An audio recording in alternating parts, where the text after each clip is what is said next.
Pass Grab Bag, your weekly podcast, bringing you games from the Game Pass Grab Collection. I am obviously not Andrew, hence why I have no idea what I'm supposed to say here.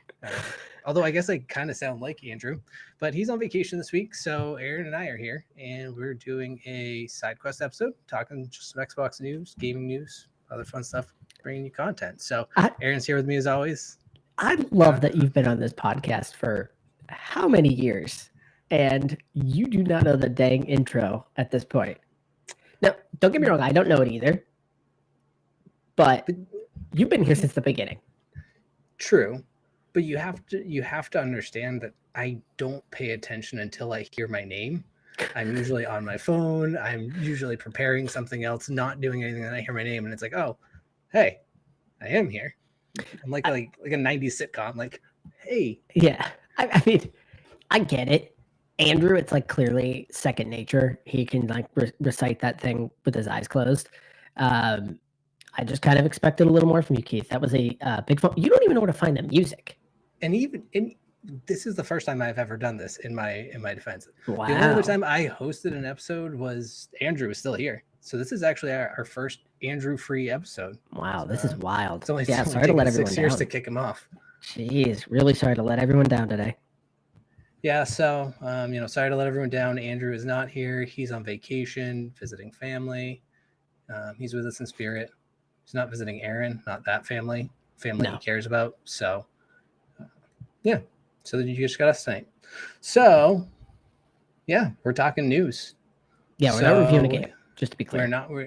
But we are talking games. So, I don't know. I figured I'd kick us off with, maybe the biggest news of the week so far. You had posted it on our Reddit page, Aaron, but Splitgate 2 is unlaunching. So they are going back into a beta. And all I have to say is I'm glad that we are the voice of change in this world, because I feel like this was our doing. They listened and they were like, you know what? Andrew said this is wildly average game. And they were like, we gotta do something with this. Andrew doesn't like it. Yeah, that was the last game we reviewed, right? Was it Splitgate? It might have been.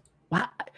Because we record these episodes kind of a week before they come out, you're typically moving on to something else before that episode even comes out. So I tend to kind of get stacked up a little bit and get a little confused. But we didn't review anything because Andrew wasn't here. So Splitgate, I believe, was the last game that we reviewed. I was more positive on it than you guys were. But the criticism's not wrong. It is pretty thin in comparison to what games are launching with, especially if they're free to play. Free to play games, they gotta hook you. And truthfully, especially with a game like Splitgate 2, it's kind of got one opportunity to get it right. Like you can only, what's the phrase? You only get one introduction or something like that. One first impression. Yeah, sounds about right. Yeah. You only get one first impression. And that unfortunately was not good enough for a lot of people. So pretty much since it's launched, it's been in kind of a death spiral of just everyone leaving the game as quickly as they got into it. And I don't think it was because it's a bad game. I still stand by that. I still think there's nothing like it out there right now.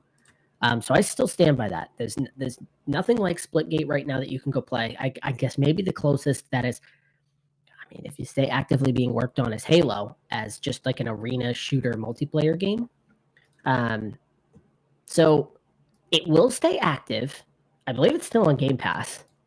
So you can still play it.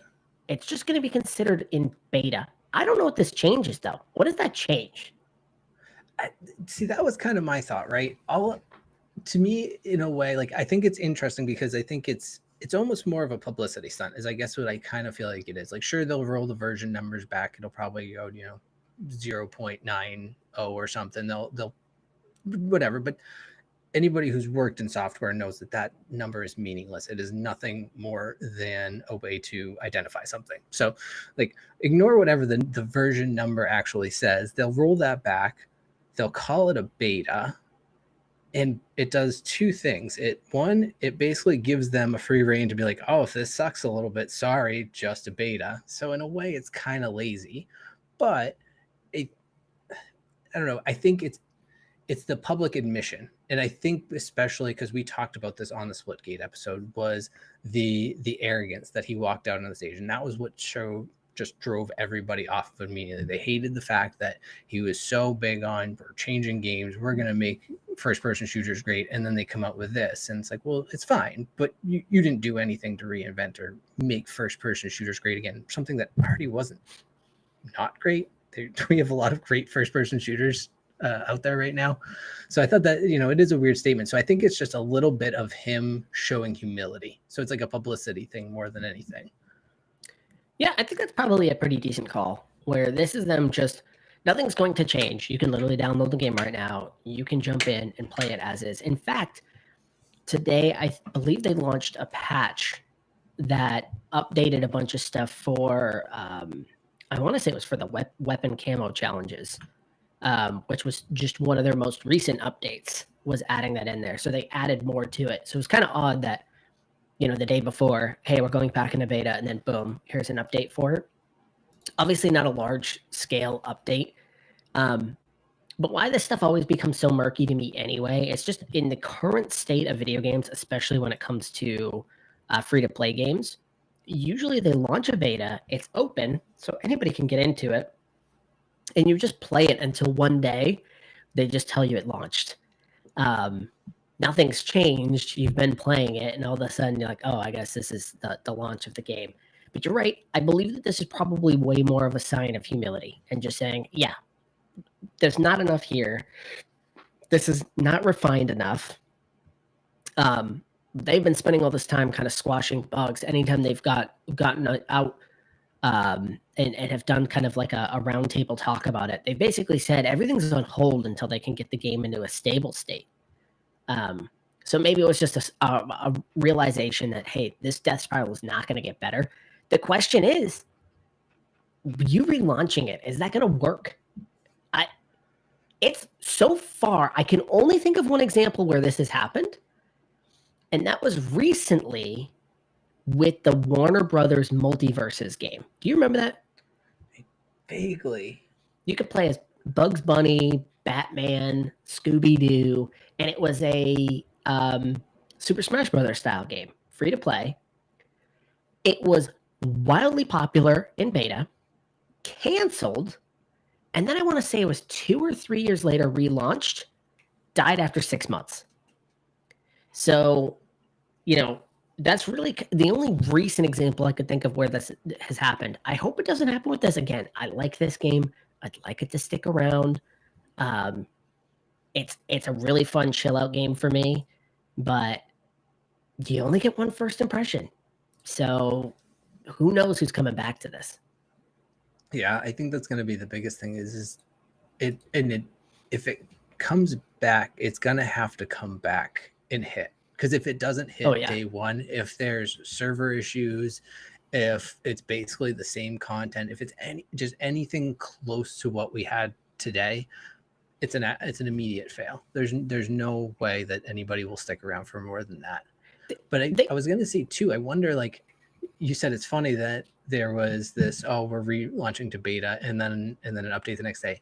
I go back to, I think this is all pretty calculated. I think that's a smart move and probably well-timed and well-planned to say, okay, we have this push that we're going to do anyways. Let's announce this the day before, still launch update. And so people immediately get confidence that even though it's a beta, hey, I still just got new content the very next day. It's just seems very smart and not even malicious or anything, just smart timing. Yeah. I mean, it's obviously, I can't imagine these things are all, incidental. I will give, again, the developer some props here. You guys can say whatever you want about the arrogance of it. I'm sure he probably feels that way right now too. I will give them props. When they made the announcement on X yesterday, I was scrolling through and they probably responded to 40 plus comments on there. And they ranged from, you guys are garbage, I hope your game never comes back, you guys have burned all your goodwill forever. They responded to every single one of those. And then somewhere they were genuinely like, hey, dude, I hope you guys figure it out because I've had a lot of fun with this. I hope to see you guys back. they responded to every single one of them and took their lumps. And, they admitted, yes, this was not good enough. This, we deserve all the heat we're getting for it. So I give them props for doing that as well. You can come out and be all arrogant, but if you get it blown up in your face, you should be able to go back there and say, yeah, I screwed up. Yeah, it's good to see they are. I mean, they openly admitted where they were at fault, or where they feel like they were wrong, and kind of acknowledged points of the community, the transaction system, the lack of really overall content. It was all acknowledged, and I think that says something. So we'll see. Hopefully, who knows? Maybe I think next year. Get I think I said next year is when they plan on launching it again. Yeah, it said head down until early next year, and then I don't know. But I guess if it's still around, we're just going to get updates. I don't know. But who knows? We shall see. And maybe we'll get a Splitgate 2 on Game Pass Grab Bag. Maybe.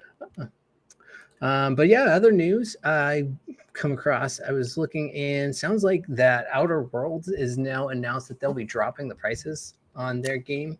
So it's coming down to $70, sounding like they're going to be reversing some course on this kind of let's make everybody pay more for games push. So I've seen some interesting takes on this one too. So obviously this was announced and it was immediately controversial. Xbox tried to lead into this a little bit. They announced ahead of time that some of their games will be moving to the $80 price structure. And again, the only person you have to blame right now is Nintendo. Nintendo did this with Mario Kart. They opened it up for everybody else to just start pricing their games at $80. And, I'm sure Mario Kart sold great because it was the only game that launched with the Switch 2. So it probably made a lot of money. I think the writing was on the wall here, though. I think there was enough pushback that they're looking at those pre-order numbers right now and going, maybe this wasn't the game to price at $80. Because remember, this is launching not just on Xbox, not just on Game Pass. This will be launching on PlayStation as well. So they're probably expecting a massive number because this is PC, PlayStation, and Xbox. So they're expecting the whole community of gaming will have access to this. And they're probably looking at those numbers and going, crap. So they're refunding everybody that did pay the $80. They're refunding them their $10 back. So that's nice, I guess. But this is not over. This isn't over. I think this just wasn't the right game. I think what they're going to do is they're going to wait for a game that is going to be bigger than Outer Worlds. I still think, again, that the whole $10 thing is a little overblown to me, but this is coming from me who doesn't care. I'll kind of pay whatever for games. It doesn't really bother me one way or the other. But kind of an interesting choice to go and do something like this. Keith, are you excited for that? I mean, you're going to get it on Game Pass anyway, so it doesn't matter. I was just going to say, it changes nothing for me because it's going to be on Game Pass day one, so I'll be playing it for free anyhow. But I do think it's good to see. I just don't think it's I get what you're saying is, how much does the $10 really matter? But we probably said the same thing, 10 years ago when it was $60 a game, and then it went to $70 a game, and then it's going to $80 a game. And the economy changes, things fluctuate up. I totally understand that, but I think it's going too quickly, and it's wild too that in the same year where Xbox is already like, hey, record-breaking profits on our game sales, we're going to increase the sales though because we're not making enough record-breaking money. We need to break that record, and how are we going to do that? Well, we'll just charge you more, the customer.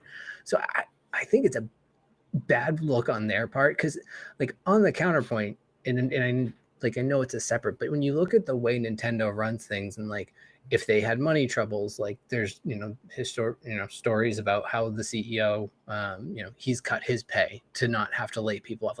They handle things a lot differently. So for them to upcharge and people are paying it, you're right. Mario Kart was the only game that launched, but you feel safe buying that too. It's Mario Kart. You know what you're getting. You know you're just gonna have fun with it. no matter what. And I know they kind of went this whole different way with it being the open world and whatnot, but like people will pay $80 for that because they know what they're getting. But if you paid $80 for what was the space one last year? Or was it 2 years ago? Starfield. And you mean to tell me you're going to be happy that you paid $80 for that game, at least on launch? Maybe now you are, but on launch, are you happy that you paid $80 for it? Yeah, but I think this is a problem. First, I'll go back and kind of agree with your first statement.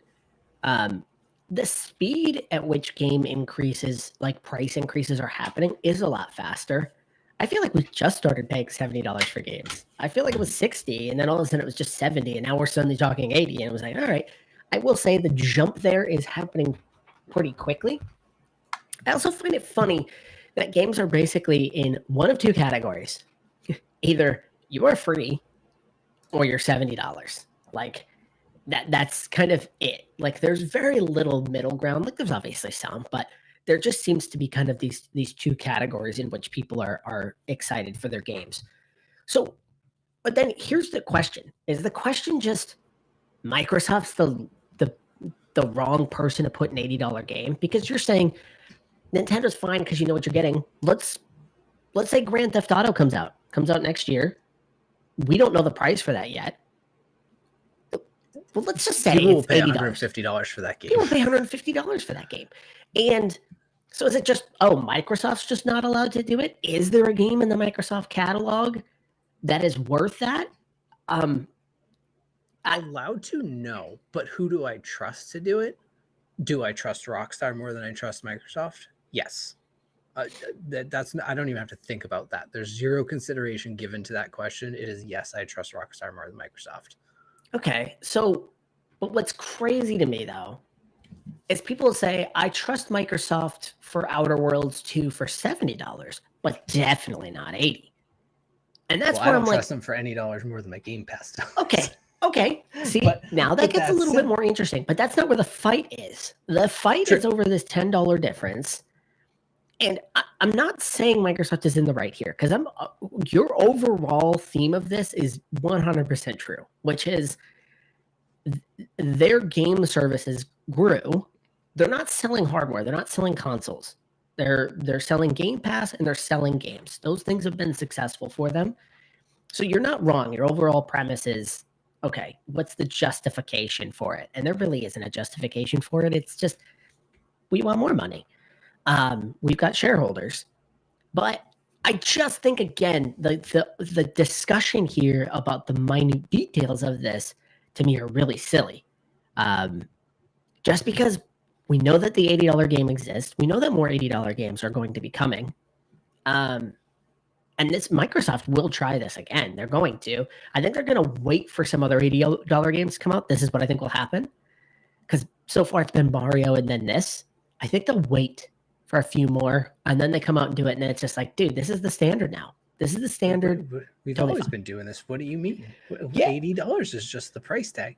I just don't think they wanted to be the first. This is a game I think they are riding on selling a lot of due to the fact that they're opening it up to all the platforms. So because of that, I just think they're like, all right, this just isn't the right game at the right time. We'll wait. No, you could be right. But I think I have the solution. Hear me out. Future hardware sales. Every future hardware sale of Xbox, you are also granted 1 share of Microsoft. I know that's a lofty price. They're handing out a lot of money. I understand this. Maybe we'll say like a half a share, but you are immediately the shareholder. So now when they say we want more money for the games, you're like, well, it's kind of going back into my pocket because I'm the shareholder. So they can get you on board with it this way. I'm pretty sure you just described a Ponzi scheme. Did you just describe a Ponzi scheme?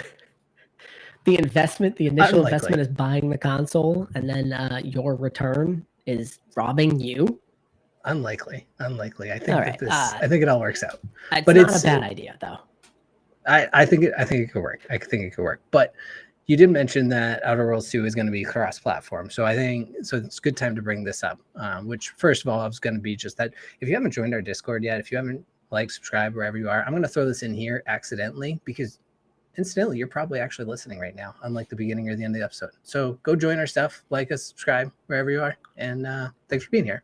But speaking of cross-platform games, Forza Horizon 5 is the top-selling game on PlayStation 5 in 2025. So yeah, suck pretty on that, wild. Sony.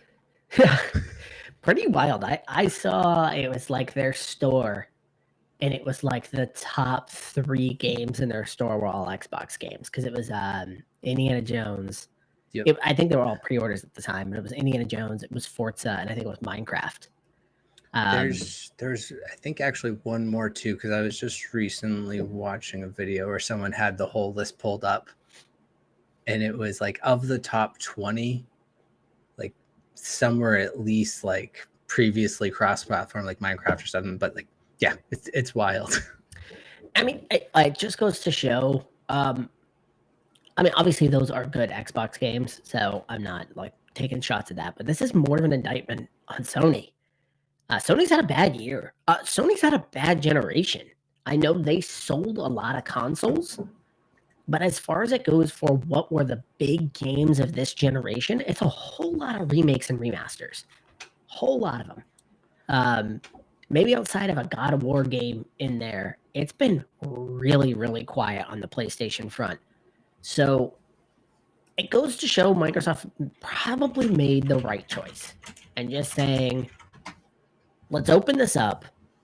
Let's allow PlayStation here to happily pay for these games. And I know that we've mentioned that on this podcast too, where both games pass subscribers. So if they will take this money to then reinvest it back into future Forza Motorsports games, I'm sorry, Horizon games, rest in peace, Motorsport.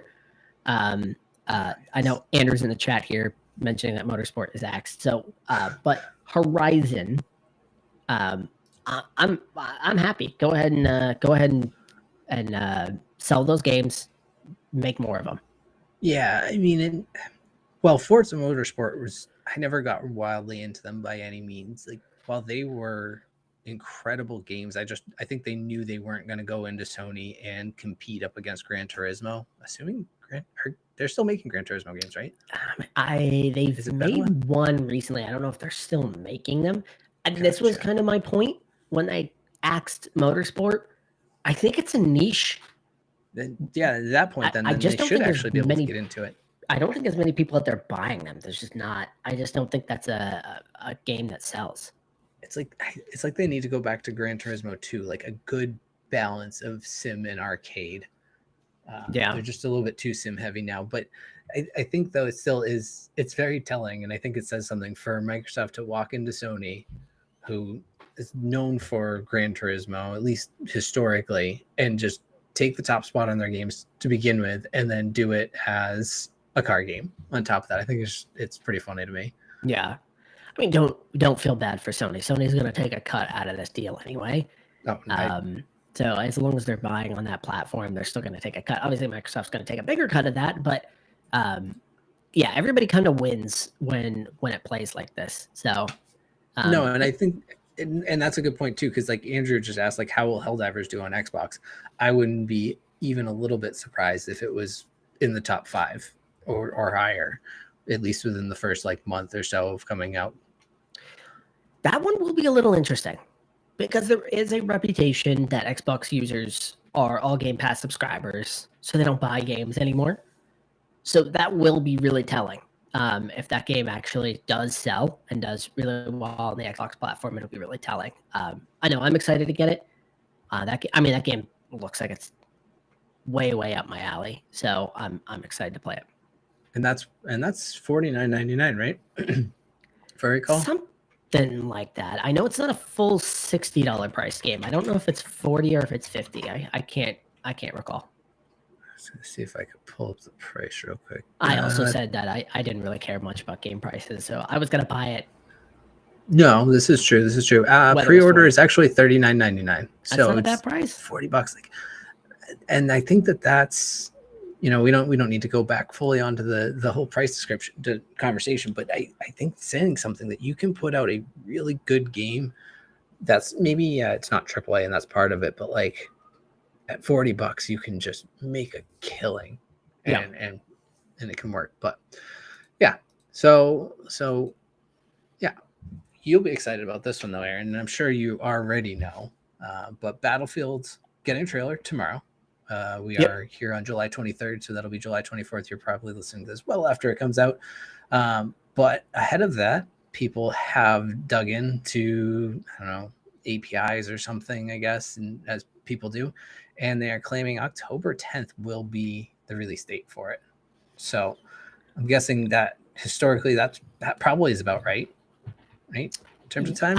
Yeah. So, all right. So I've got a ton of thoughts on this. As you know, I'm a big I'm just going to mute Battlefield myself and sit back for now.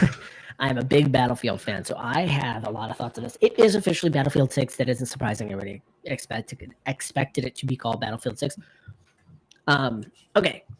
So, first off, I've been playing the labs sessions for maybe the last month. They open it up to consoles. I get that I'm probably playing a pretty old version of the game, but it needs a lot of cleaning. It doesn't put you directly into a Battlefield menu, so it's kind of interesting. It's almost like its own portal, and for 2 hours every Friday night, they open up that portal, and it's got some game mode that you're playing. But all the character models are really bland looking. Nobody's actually holding their gun. It's just kind of like floating. The games felt really fun, but it feels really glitchy. After playing them, I'm like, oh, so they're like a ways away. Like this isn't very close. I'm kind of surprised by this. Maybe I shouldn't be, but I was like, I feel like they should push this off to next year. But my guess is that the version we're playing is just not the version that they're actually working on. They're probably figuring out some stuff when you're testing it, but it's not just graphically all cleaned up, but they probably have a version that is. So we get a trailer tomorrow. Very excited for it. They also sent out to a bunch of content creators, love those content creators, basically this giant care package thing that invited them to a reveal event. So I think we get a trailer, but then the reveal event, I believe, is next week. That is likely. I'm going to guess that's where you'll get the official launch date, is at the event. In the past, Battlefield usually brought in content creators, and they'll do like a 2-hour session where they all get to play, and then they all can post that content onto their socials. So I'd imagine we get something like that. So what is also surprising about all this? October, you are going toe-to-toe with Call of Duty. And that's always been a controversial move.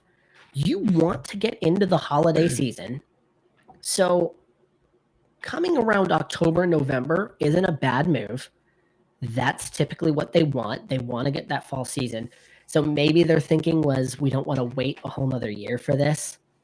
And you don't want to launch this in January, February. You want to launch this close to Christmas. It's still really close to Call of Duty, and that used to be a death sentence. You never wanted to compete with them, especially if you were in a very similar genre of game. So this one's gonna be interesting. It does sound like it's all but confirmed. There is going to be a battle royale mode. From all the rumors, it does sound like that part will be free to play, very similar to what Call of Duty was doing. But yeah, it's just kind of interesting. I've liked the play sessions. I just feel like it probably will need some time to bake in the oven. Oh, the other thing that's sitting over this thing, there was a company that was building out the single player to this game. They sacked that team, and then somebody else was brought in to kind of pick up the pieces. I mean, and it sounds like they were not close. They still had a lot of ways to go on the single player side of that. So will they just scrap that? Will they just say, well, add that at a later time? To me, from everything I've heard, it just sounds like this could be rushed. It could be, would be classic Battlefield. It'd be rushed, and it would take them 6 months to a year to fix it. That's what we need is more delays.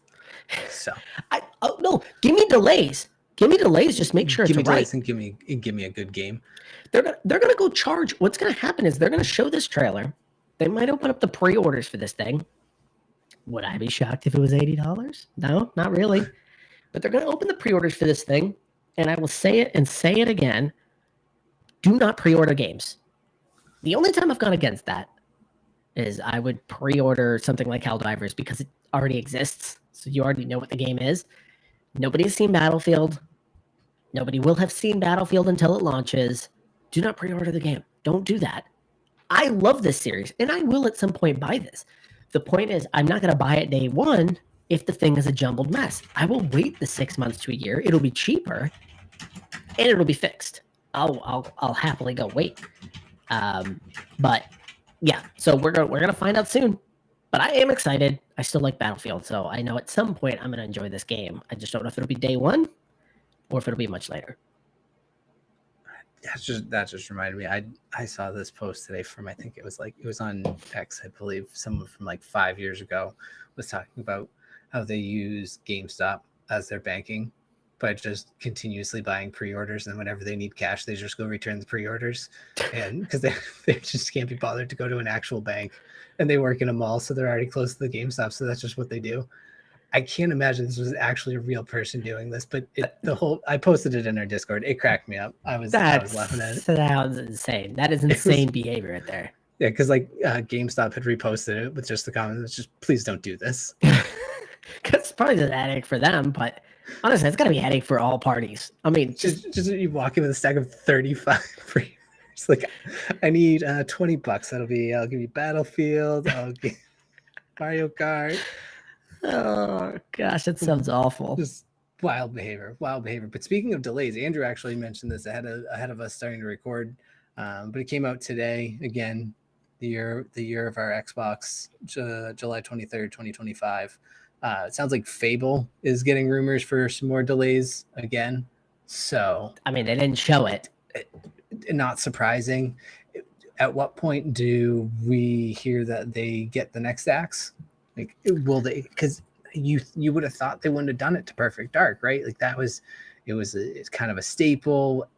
Once they announced it, it was real. It had the hype. Like, I feel like, would it feel any different than canceling Perfect Dark? Kinda. They're two different stories. I mean, the Perfect Dark story has sounded like it's been a mess pretty much since day one, and it just was always a mess. So that one never sounded like it was in a good state. From my understanding with Fable, so they showed it. They showed kind of that launch trailer, and there was a big blowback on the visuals of it. So they went back and kind of worked on the visuals. They then showed it again, and most people are like, all right, yeah, it does look better. But again, we've seen no gameplay. So yeah, we still don't know anything about that. I'm going to guess that it's far enough along that it's going to make it over the finish line. But who knows? I mean, who knows? That hasn't that been the story of this generation of not even just at Xbox, but gaming in general. Just it's every single week you hear of just layoffs. They're everywhere. It's kind of that just post-COVID, everybody spent billions and billions on bumping up their video games. Then after that, they've just been cutting ever since. So, yeah, who knows? It's just, it's one after another. They just seem like they're just falling over, at least as far as delays. But I don't know, just at some point, just stop giving us all this information. Just start not even shadow dropping, like announce it like 6 months ahead. Once you know you have a date you can go live with, then start telling us about it. I don't need to know 7 years in advance that like we're beginning to talk about thinking about how we're going to plan for the storyline of a game that we really want to make in 5 years. It's going to be awesome. Let us tell you way more about it than you need to know so that you'll be wildly let down when it never actually happens. It looks worse.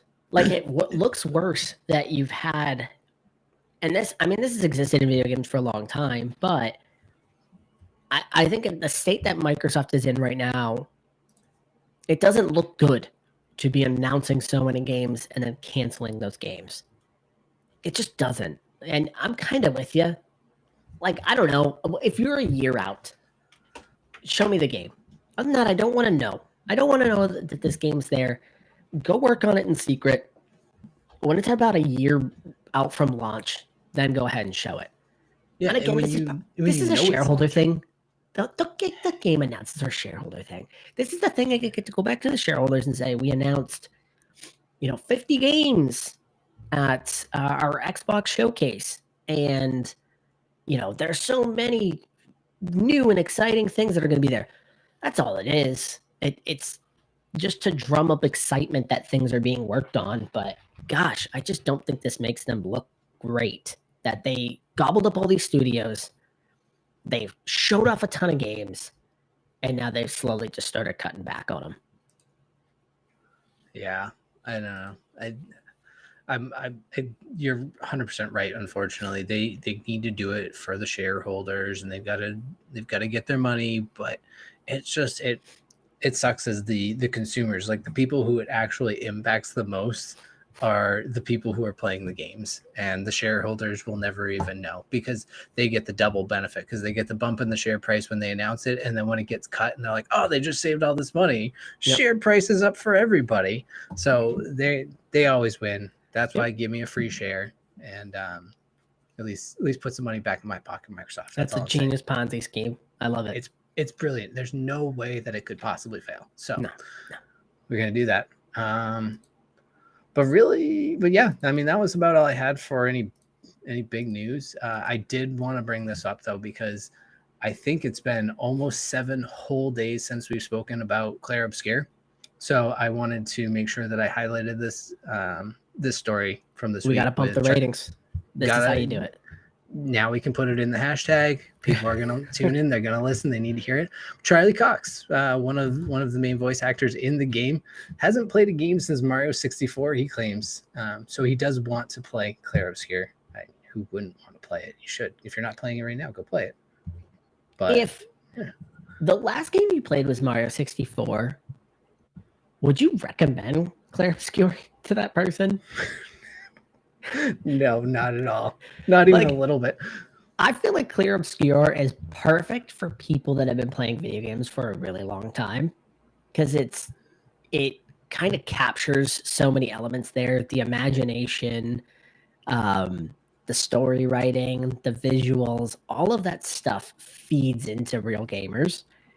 If I was coming from Mario 64, I would be like, what is happening right now? And I'm just trying to picture the parrying system when you just have not done any of that type of stuff. That'd be a nightmare. Yeah, like I could see if he was like, yeah, I still dabble in games from time to time. Like maybe a couple times a year I'll pick up the sticks or whatever. But Mario 64, there's no middle joystick on this here. Yeah. Yeah. So also, what does he do in his free time? I don't know. I mean, he's uber wealthy. I'm sure at this point he's a famous actor and all the likes. He probably does all right. So whatever he wants. I mean, maybe he could get good at it. Video games are just such a good free time thing. Like, I've picked up on. I know I mentioned this off podcast, but I've picked up a lot on reading recently. I used to read and then I just kind of stopped. So I started picking it back up. And that's been a nice alternative to playing video games all the time. But yeah, it always just cracks me up when people are like, I haven't played since N64. I'm like, what do you do when you're just bored? I mean, my wife, she watches just awful TV. Andrew said in the chat, he dates women. Well, that's rich. Also, Andrew also just played the video games. I think that's why he knows. Yeah. Because he just played video games instead of dating. Well, at least for the most part of his life, obviously not now. He tricked somebody. Good for you, Charlie Cox. I hope you like the game. I'm sure he will not like the gameplay, but we'll see. He probably likes the story. I mean, the story's good. Yeah, the story's great. But is that like a weird thing? I think especially, just kind of a side thought on that, especially if you don't play games normally, is it then weird to play a game that you're in versus like, say, Jack Black, who is a well-known gamer you're in games. Like, of course I'm going to play my own game. I don't know. Yeah, that's not like in a question. weird. You know why? And not even weird, like for him in the sense of like, oh, it's cringy or whatever. But I don't know. I could see where a lot of voice actors are like, I'll just give you my voice and I'm done with this. I don't care. Yeah, I mean, so why that one's kind of interesting to me is there's a lot of actors, and maybe this is normal. I guess just in my head, this isn't like this wouldn't be how I'd react. There's a lot of actors that do not watch themselves in movies. Like they don't. Like they'll watch it at the premiere because they kind of have to be there, and then they never watch it again. Like they just never go back to it, and that's really, really common. So I could see that being a similar instance where you did all the voice acting for it, and you're just kind of like, I don't know. I don't really need to go back to it. I was there. I lived it. So I don't need to, but who knows? Yeah. Well, again, good luck to you. Play it on story mode. Don't let anyone grief you for it. Just enjoy like the grief you experienced when we reviewed it. I did it for like 3 fights, and and man, I got roasted. Absolutely roasted. Deserved. Fine, whatever. But anyways, that's all I have. So unless you have anything else you want to talk about, I don't. I think that's it for us. All right. Hi guys. Well, thanks for joining. Yeah. Thanks for showing up. Appreciate you, Aaron. Andrew will be back next week. I guess we're gonna have to review something next week, right? I think we are. Probably gonna do an actual game. Probably. This might even be back sometime soon. I think there was rumors of that. We could try the Splitgate 2 beta. We're gonna do 3 Splitgate episodes. A listener put in our Discord. They went through and counted out all the different series we've done. I think Halo was the most reviewed series of all of them. Makes sense. Splitgate is just going to become its own without being a series. Yeah. So love it. That'll be that. But again, I've been Keith, and I'm fumbling along this episode. So thanks for being with us. Play the outro music, Keith. I'm not going to do that because I don't know how. He doesn't know how to play. Can do it in post. This is just going to end. Do. Bye.